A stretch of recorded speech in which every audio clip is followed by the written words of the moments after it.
और सबसे पहले आपको बता दें कि यूपी के महाभारत में दिग्गजों की इंतखाबी तशरीह जारी है। आज के दिग्गजों के दौरे के बारे में सबसे पहले आपको बताते हैं। बीजेपी सदर जेपी नड्डा आज हापुड़, मुरादाबाद और नोएडा में तशरीह करेंगे। वहीं मरकजी वजीरे दिफा राजनाथ सिंह आज मथुरा और आगरा में बीजेपी उम्मीदवारों के लिए वोट मांगेंगे। यूपी के वजीर आला योगी आदित्यनाथ शामली और मुजफ्फरनगर में तशरीह करेंगे। अखिलेश यादव आज अलीगढ़ और मथुरा के दौरे पर रहेंगे। बीएसपी सदर मायावती का आज सहारनपुर में अवामी जलसा होगा। दूसरी बड़ी खबर देते हैं आपको। शुमाली हिंदुस्तान के पहाड़ी इलाकों में मौसम का मिजाज एक बार फिर बदल गया है। गुज़िश्ता रात पहाड़ों पर मुसलसल बर्फबारी हो रही है, जिसके बाद ठंड काफी बढ़ गई है। जम्मू के मशहूर सयाहती मकाम पटनी टॉप में ताजा बर्फबारी हुई। हिमाचल प्रदेश के सोलन में भी जमकर बर्फबारी हो रही। मनाली में भी गुज़िश्ता कुछ दिनों से मुसलसल बर्फबारी हो रही है। चारों जानिब बर्फ ही बर्फ दिख रही है। उधर उत्तराखंड के चमोली में भी इन दिनों भारी बर्फ गिर रही है, जिसकी वजह से रास्ते बंद हैं। लोगों को आने जाने में काफी परेशानी हो रही है।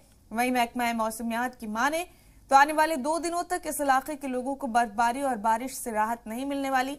उधर दार्जिलिंग में सर्दी ने गुज़िश्ता 2 बरस का रिकॉर्ड तोड़ दिया है। मुसलसल पड़ रही बर्फ की वजह से दार्जिलिंग और आसपास के इलाकों में शदीद ठंड पड़ रही है। और तीसरी बड़ी खबर दे दें आपको। हिंदू मुस्लिम इत्तेहाद के लिए अपनी अलग ही शनाख्त रखने वाली ख्वाजा हसन मोइनुद्दीन चिश्ती रहमतुल्लाह अलैह की दरगाह में जुमे की खुसूसी नमाज अदा की गई। उर्स के मौके पर खुसूसी इंतजाम किए गए। दरगाह कमेटी, जिला इंतजामिया और पुलिस इंतजामिया की जानिब से खास इंतजाम किए गए। कसीर तादाद में ख्वाजा गरीब नवाज के अकीदतमंद दरगाह के बुलंद दरवाजे, निजाम दरवाजे, जन्नती दरवाजे समेत दीगर मकामात पर मुराद के धागे बांधकर मन्नतें मांगते हुए नजर आए। वजीर दिफा राजनाथ सिंह की चादर भी अजमेर पहुंची।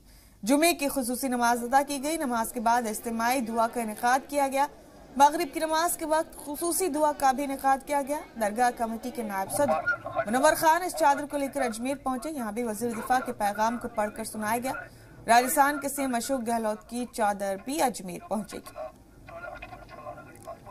और चौथी बड़ी खबर दे दें आपको। विंटर ओलंपिक गेम से कबल जापान में चीन के खिलाफ एहतजाज हुआ। टोक्यो वाक़े चीनी सिफारतखाने के बाद उइगर मुसलमानों ने एहतजाज किया। मुजाहरे में उइगर के अलावा जापान में मुकीम तिब्बती, हांगकांग और जनूबी मंगोलियन भी शामिल हुए।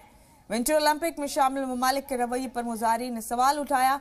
कहा कि विंटर ओलंपिक में शामिल होकर ये ममालिक चीन की बिलवास्ता मदद कर रहे हैं। और आज की 5वीं बड़ी खबर भी दे दें आपको। अमेरिकी की स्पेशल ऑपरेशनल फोर्स की कार्रवाई के बाद उस इमारत के मलबे की सफाई शुरू हो गई है, जिसमें दाइश का सरबराह अबू इब्राहिम छिपा हुआ था। अमेरिकी फोर्स की कार्रवाई के दौरान अबू इब्राहिम ने खुद को धमाके से उड़ा लिया था।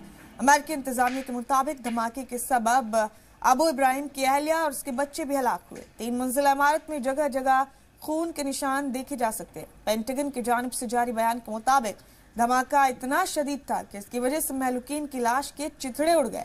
और इस दौरान अमेरिकी फोर्स ने मुतासर इलाकों से 10 बच्चों को महफूज निकालने में भी कामयाबी हासिल की।